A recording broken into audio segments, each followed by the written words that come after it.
Good evening. We bring you the latest in the world of sports. I'm Paulo Del Rosario. We give you the conversations you want to hear from your favorite icons and athletes. I'm Denise Tan, and in tonight's Game Plan, we'll hear from the Petro Gazz Angels as they aim to retain their title in the 2022 PVL Reinforced Conference. We'll also break down the list of 5 NBA stars who are under the most pressure to win the title this season. And we'll take a look at the ongoing 26th Siargao International Surfing Festival. Buckle up, sports fans. Let's get in the game.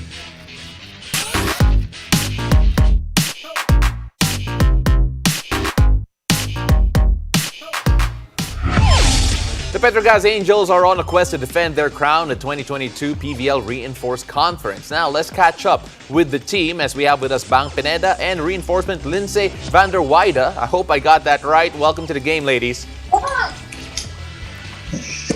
Hi. Hello. All right, Lindsay, I want to start off with you here because you've had a career that took you all over the world. Your first time playing in Asia, now with the Petro Gazz Angels. Can you tell us a bit about your experience so far and just how different is it playing at this part of the world? Are you there, Lindsay? Yeah, it's definitely different. I've played in Europe for the past 3 years, so I have been overseas, but I've never been to Asia. And the game is definitely a little bit different here. I would say faster. The players are obviously different, but I like kind of experiencing different ways to play the game. So it's been fun so far in the past 2 games. You can all imagine how genuinely. Alright, so Bang, syempre yung games nyo so far, 1 win, 1 loss, it has been a bit up and down when you look at yung record ninyo. But how are you feeling about your team so far, given yung preparations that you went throughout yung preseason ninyo? Bang? Alright, so we're having a bit of problem with the audio of Bang here. But Lindsay, since we have you here first, your thoughts on your teammates. She can't hear you right now, it turns out. So what do you have to say about Bang and the rest of the team? Bang is amazing. I love having her as my libero. She's everywhere on the court, and she definitely helps the team be better. She's great in serve-receive, which starts the entire play off. So that's one of the most important things in volleyball, is starting the play off with a good pass. And she's very solid at that, so it's great having her next to me the entire time while I'm passing. Lindsay, going back to what happened in the last 2 games, again, you guys swept Chocomucho in that first game, and then you guys folded against that was Creamline in 4 sets this week. Can you talk about the things that you saw from that first game, comparing it to the second, and what you look forward to improving on as you prepare for your next game? Yeah, I think it's really easy to know what you're doing well when you're winning and kind of not look at the bad parts of what your team is doing. And I think having a loss shows us what we need to work on. Definitely doesn't feel good, especially in such a tight game like that, but it lets us know what we need to work on for sure. It was definitely a tough game. They're a really good team. We knew they were going to be a good team, but taking this loss early lets us know what we need to work on for the rest of the season, and hopefully we can improve on those things and be better. All right, so let's try out Bang's connection again. Bang, nandyan ka ba? Yes. Ayun, Sorry. perfect. Now, a lot better. You sound a lot better. Bang, kanina, syempre, pinag-usapan ka namin. I don't know if you heard it. But then, can you tell us a bit about Lindsay, what she brings to the team? And of course, kamusta naman yung preseason ninyo, especially leading into this conference, wherein defending champions kayo? Si Lindsay, sobrang fit siya sa team namin kasi parang grabe siya mag-adjust sa system namin, and sobrang patient niya sa lahat ng bagay, sa mga instructions ng coaches, sa mga parang binibigay namin na parang gagawin niya, kasi parang dapat alam din niya kung ano yung gagawin namin. Nakikinig lang siya and never siyang nagreklamo. So, yun. Bang, yung susunod yung makakalaban is Akari Chargers, and Lindsay was talking about the past game earlier. She said it's really not the main focus to look back at the things that you didn't do well, no? Kapag nananalo naman kayo or maganda naman yung pinapakita nyo. Pero ano yung gusto nyong pag-usapan at pagbutihan pa coming into that game? Siguro yung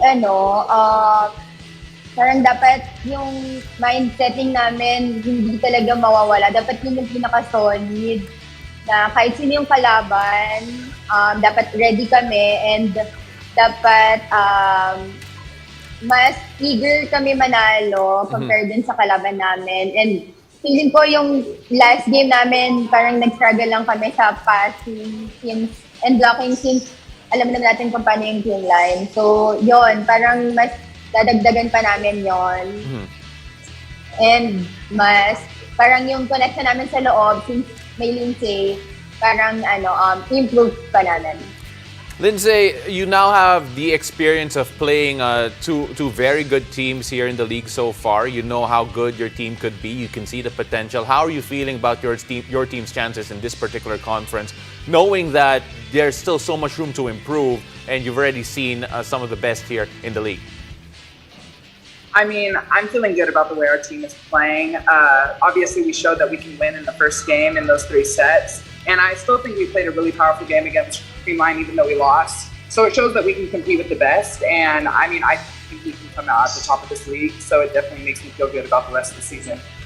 All right, thank you very much, ladies. Good luck in your next games, and hopefully we can get to see you here live in the studio soon next time around. Good luck and stay healthy.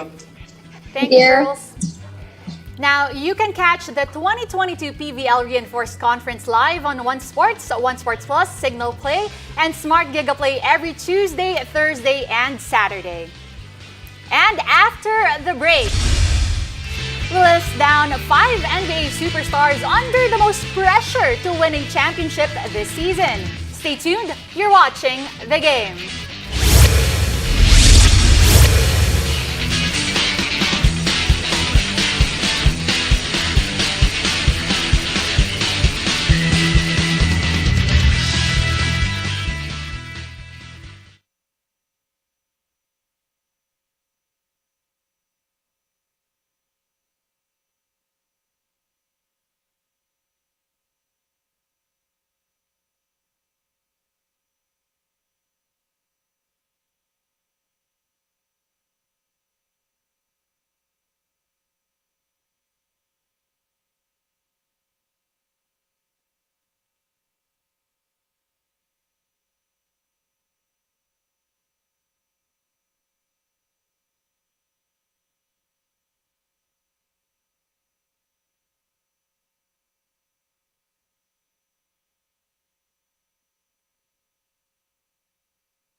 Welcome back to The Game. The NBA season is officially back, and as we are always a fan of the league's biggest stars, it's time to list down 5 superstars under the most pressure to win a title this year. And joining us for this discussion is Aaron Black of the Meralco Bolts. AB, always good to have you with us. Good evening.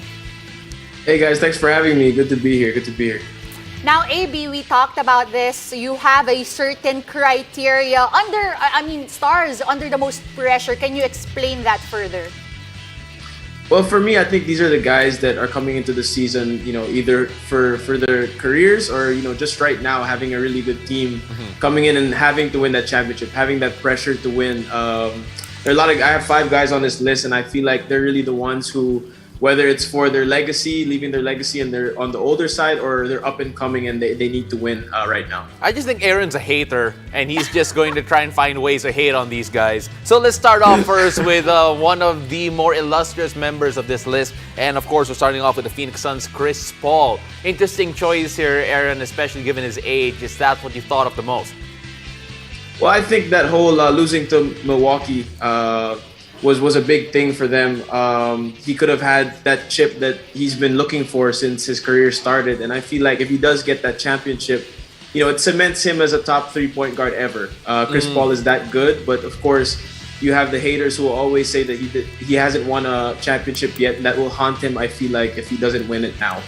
Aaron, speaking of haters, second on your list, Kevin Durant. A lot of haters saying he's not technically a real winner because he hasn't really gotten a ring outside of that GSW franchise. Talk about him more. Well, I'm not a big Kevin Durant fan because he did take some rings from my guy LeBron. No, I have to say, a lot of people say that his rings in Golden State don't count because, he went over there. They're already a 72 win team. He went over there. They won 2 championships. And I feel like, for him to really close the talk on him not being a leader or him not being the guy, because Steph Curry was the guy in Golden State, he has to win one outside of Golden State, hopefully in Brooklyn. So do you look at those championships under his name and put asterisks at the end of them? Because obviously, Kevin Durant fans would disagree with you, but then are you one of those guys to put an asterisk at the end of those championships for KD? No, I wouldn't say that. I feel like no matter what you say, whether you have a super team or not, we saw that with Brooklyn when they had 3 superstars on the team, and we're seeing it with the Lakers now. It's still hard to win a championship, and I feel like he went over there, he made them better, and he was their closer. At the end of the day, in those championships, he hit those big shots in Game 4 and Game 3. All right. People say Philly has their most talented team since Jimmy Butler was there. So what can you say about Joel Embiid and the thing that I just said? Well, he does claim that he's the best big in the game, most talented big in the game. So I feel like, the pressure on him right now is to win now. They have one of the most talented teams in the league, and I feel like they cover all the bases. They even have guys like Matisse Thybulle, who is a really good defensive player, who's not even playing right now. He didn't play in their last game. So I feel like they have all the pieces. They just have to put it together, and they can't play the way they played the other day against the Celtics. I would go on a tangent with you and ask you why Matisse Thybulle didn't play against one of the more explosive Boston Celtics teams we've seen in a while. But let's not go there. Let's talk about his teammate instead, James Harden. Of course, James Harden. It was really fascinating seeing all of that mic'd in preseason work that they did with the Sixers. We got to hear from James Harden. We got to hear from Doc. When you look at James Harden and his legacy, what do you think he needs to do with the Sixers to really come out on top? Because you say that he's really under pressure. Well, I feel like James Harden is looked at by people as somebody who's always had a superstar teammate throughout his career. I mean, he made it to the finals as a 6th man. He hasn't really made it back as the guy. I think they were up 3-1 against Golden State. They weren't able to capitalize on that. And I feel like that will haunt him, just like Chris Paul if he goes on and doesn't win a championship, because he had all those superstars with him. And now, with a loaded Philadelphia team, I feel like, this is the time, this is the best time for him to be able to get that chip.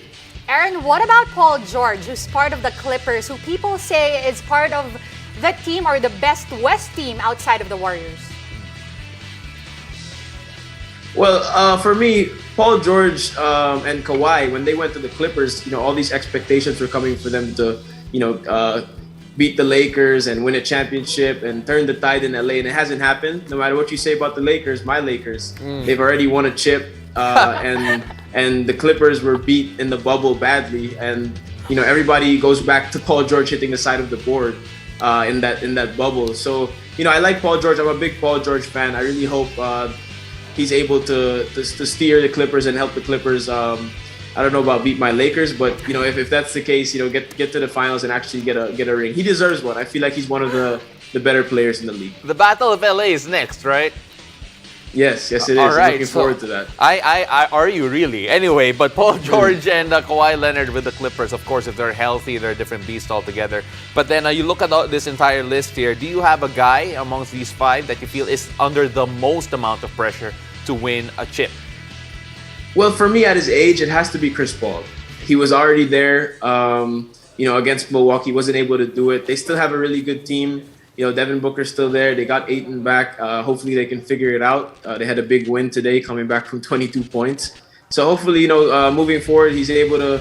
The West is tough. Yeah. One of the toughest years, I think, this year for the West and the East. So for them to get out it'll be a tough road for them. But for me, they have a good enough team to get there. Yeah, the West is so tough that my Jazz could beat the Nuggets by 21. So again, I just had to sneak that in, Aaron. I'm really sorry. We're gonna have Of course you did. We're gonna have very little to smile about this season. Again, Aaron, thank you very much for coming on and giving us your takes. We hope to see you again soon.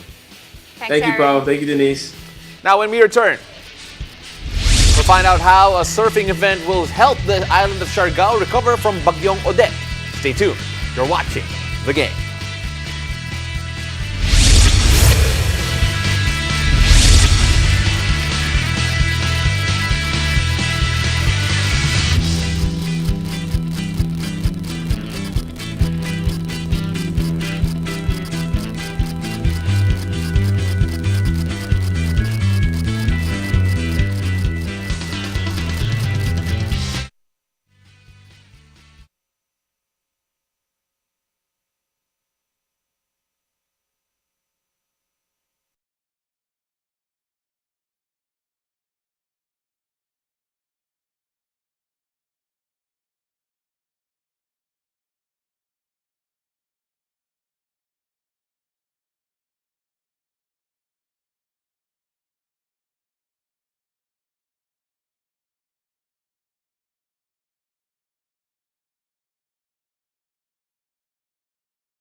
you're watching the game. It may not be summer, but the action on the waves are as hot as they could be as the 26th Siargao International Surfing Festival arrived this month. Joining us to talk more about the event are Congressman Bingo Matugas, Ty Sorati, and of course, one half of the championship duo, John Mark Marama Tokong. Gentlemen, welcome to the game. Maraming salamat. Thank you very much for joining us here. Good evening, Pao. Alright, good evening. Kong, I want to start with you first kasi syempre, Siargao, a lot of people saw what happened during Typhoon Odette just last year. We saw pictures that we never wanted to see, some landmarks that we really grew to love and enjoy came down. How important is yung festival na to as a symbol of yung recovery ninyo at syempre as a symbol that you're coming on the way back from the pandemic and of course from that natural disaster? Yes, Pao, thank you very much for having us here. Very important, this event is very important for us here in Siargao. First, it signals that Siargao is back. The international surfing has started last 1995 and it's been with us since then, but we stopped during the COVID pandemic, 2020 and 2021. And now we're back. Actually, we've been talking to WSL since 2020. Even during the pandemic, we've been planning already how to get the event back. Even during the pandemic, if it's possible. But unfortunately, hindi siya possible. And this event will help us a lot in our recovery efforts, especially in the opening of tourism here in Siargao, because the tournament was broadcasted to over 50 countries worldwide by WSL. Marama, puntahan naman kita. This is the first time na may local duo who won in this event. Kamusta having that experience, not only winning this for the nth time para sa'yo, but also having a female partner on your side doing the same thing? And may I just add, the first woman who has won a WSL-rated event, itong si Nilbli Blancada. First of all, for me, the experience of surfing is really amazing, especially winning the comps also. It's wow, it's the feeling that I can't even explain. It's just so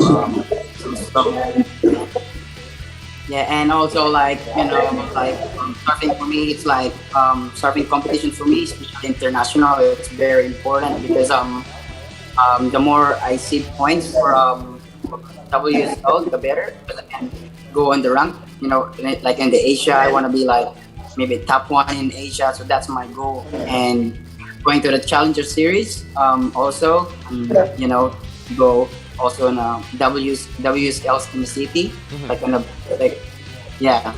So, yeah. Of course, syempre, this is not just a local event. You're earning points for a lot abroad. So we're going to now turn it over to Ty Sorati. We'll check on the signal first. Ty, can you hear us? Ty? All right, so it looks like we're still having difficulties with Ty's signal. So let's try again with si Kong. Kong, when you look at this event going on right now, syempre ongoing pa rin yung International Surf Festival dito sa Siargao. When you look at what's happening, how does it feel for you personally, seeing na, okay, nakakabalik na yung mga bisita, you're able to hold events like this once again, at syempre naman, how proud are you that, yun nga, we have two Filipinos who have won dito sa competition na to? Yes, Pao, we're very, very proud, proud talaga kami mga Siargao nun. O yung naging champion ulit, John Mark Tokong is our defending champion. He won the 25th edition last 2019. And now mas nadoble kasi may babae pang nanalo. And it's the first time that this 20th edition, the first time that WSL had these two events simultaneously, the men's and the women's division simultaneously. So I think moving forward, we will be having this kind of setup moving forward. Especially, we're planning a bigger international surfing event next year. Jean-Marc, I want to go back to you rather. you know, you didn't just get this win. The reason behind this whole event is to really give back and reach out to the local community, of course, with what happened. How does it feel that you're part of that? You made everybody happy, you made everybody proud. It's for me. It's feel like so much support and so much love also for the community. Like I'm also like winning competition also for me. I'm not just doing it for myself. I'm actually doing it for the community here in Siargao, and yeah, like like everyone like just sharing at me. I was like wow, and every time that I just paddle out, I just like crying, and then like I feel like I'm gonna cry because like the way how they treat me, and and yeah, like for me it's community. It's it's really special for me. I respect them, I love them, and yeah. And also like I'm not just bringing Siargao. I'm also like bringing the Philippines, just to all the Filipino that also like surfing or Yeah. yeah. Well, John Mark, since you brought it up, that there was a bit of a tear in your eye there, I just wanted to ask you, when you won, when you felt that support, just how amazing was the feeling, especially knowing that, we were still, Siargao in particular, was reeling from a pandemic, from a natural disaster, and you were there to help bring smiles to so many faces there in Siargao. Well, like for me, like after Odette, like it's crazy, like how much recovered the Siargao because of like the community. It's like really helping each other. Like we help like make sure everyone is okay, and yeah, and then like right now, wow, it's really fast, and like right now actually feels like back to normal. So like all the tours is back now, and yeah, the competition is also on. So yeah, so I'm pretty so happy that everything goes back to normal.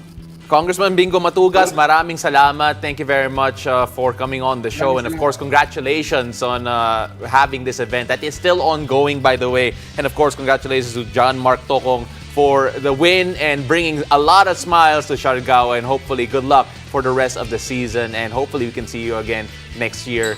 Maybe in the same event and maybe sometime here in the studio. You never know. Exactly. Thank you, gentlemen. Maraming salamat, Thank Pao. you. Thank you very much. Thank you. And to everybody watching us at home, thank you for joining us. I'm Denise Tan. Catch us weeknights here on One News, One Sports, and One Sports Plus. I'm Paulo De Rosario, and this has been The Game.